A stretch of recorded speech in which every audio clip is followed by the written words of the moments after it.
Dios te bendiga mucho, que tengas un excelente día. Quería compartirte el devocional de este día y hablar del poder del acuerdo. Y el texto se encuentra en Génesis capítulo 11, el versículo 5 en adelante. Y quería recordarte que lo compartas para que puedas ser de bendición también para otras personas. Sabemos que la palabra siempre cumple el propósito para el cual Dios la envía. Y dice así: y descendió Jehová para ver la ciudad y la torre que edificaban los hijos de los hombres. Y dijo Jehová: he aquí, el pueblo es uno, y todos tienen un solo lenguaje, y han comenzado la obra, y nada los hará desistir ahora de lo que han pensado hacer. Ahora pues descendamos y confundamos allí su lengua, para que ninguno entienda el habla de su compañero. Y así los esparció Jehová desde allí sobre la faz de la tierra, y dejaron de edificar la ciudad. Por esto fue llamado el nombre de aquella Babel, porque allí confundió Jehová el lenguaje de toda la tierra, y desde allí los esparció sobre la faz de toda la tierra. Dios desciende y comienza a ver lo que estaban haciendo los hombres, y se habían propuesto en su corazón hacer una torre para llegar al cielo. Y Dios dice: no es que no lo van a hacer, al contrario, lo van a hacer. Pero esto es una locura.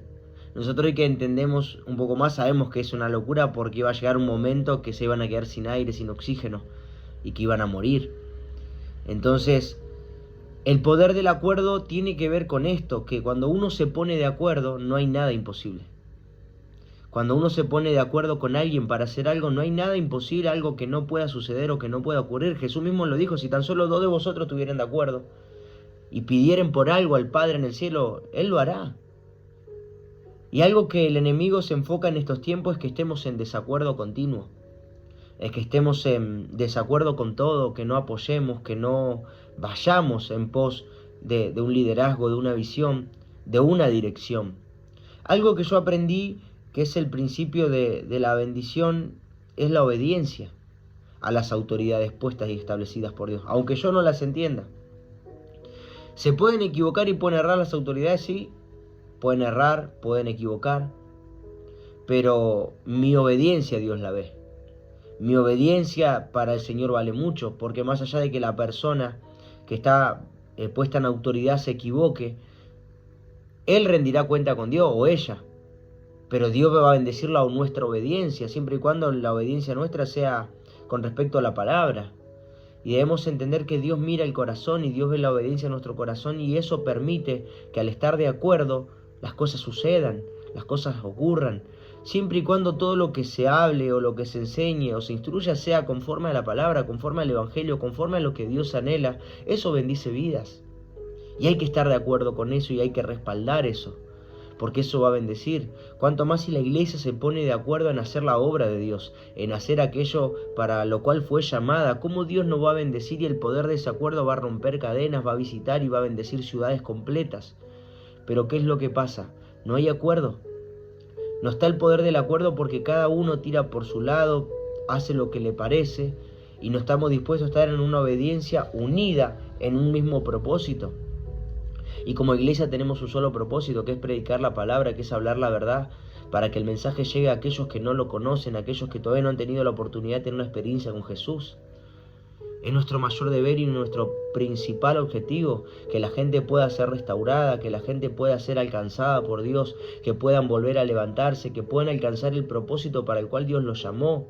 Hay muchos que se encuentran luchando y peleando solos, solas, y necesitan del Evangelio en sus vidas. Y el Evangelio no es solamente compartir una palabra, el Evangelio es estar cuando hay una necesidad. Es tomarse un tiempo para poder llevar la palabra, para poder fortalecer a alguien, para poder levantarlo, porque ese es el propósito por el cual fuimos establecidos en Dios. Jesús lo hacía. Jesús dedicaba tiempo a los lugares donde había necesidad. Se detenía y pasaba días a veces ahí, para fortalecer las ciudades, para fortalecer las vidas. Si pudiéramos entender cuál es nuestro propósito, lo haríamos y estaríamos de acuerdo con respecto a eso, y eso bendice. En este caso, en la Torre de Babel, el acuerdo era errado, pero Dios no dice que no lo iban a lograr. Dice: no vamos a confundir la lengua, porque si no, esto no lo va a frenar nadie. Y están errados. Qué lindo cuando Dios dice: esto no lo frena nadie, y no están errados, están haciendo lo correcto. ¿Y saben quiénes fueron esos? Fueron los discípulos de Jesús. Ese equipo que Jesús conformó estaba de acuerdo en lo que habían sido llamados y habían sido constituidos y confirmados en la fe. Es más, hoy estamos hablando de este evangelio por esos 12. En realidad 11 porque habían quedado 11, después levantaron a Matías, pero por esos 12 discípulos que se levantaron y creyeron, el evangelio llegó a todo el mundo. Pasaron miles de años y seguimos predicando ese evangelio, porque un grupo se determinó y estuvieron de acuerdo. ¿Qué pasará si como iglesia nos ponemos de acuerdo y hacemos la obra de Dios? Yo creo que una revolución va a cambiar toda nuestra nación, toda nuestra ciudad, nuestros barrios, los lugares donde nos movemos van a ser transformados y cambiados por el poder de Dios si nos ponemos de acuerdo en predicar el evangelio y en hablar la palabra. Que Dios te bendiga mucho y que tengas un día muy bendecido.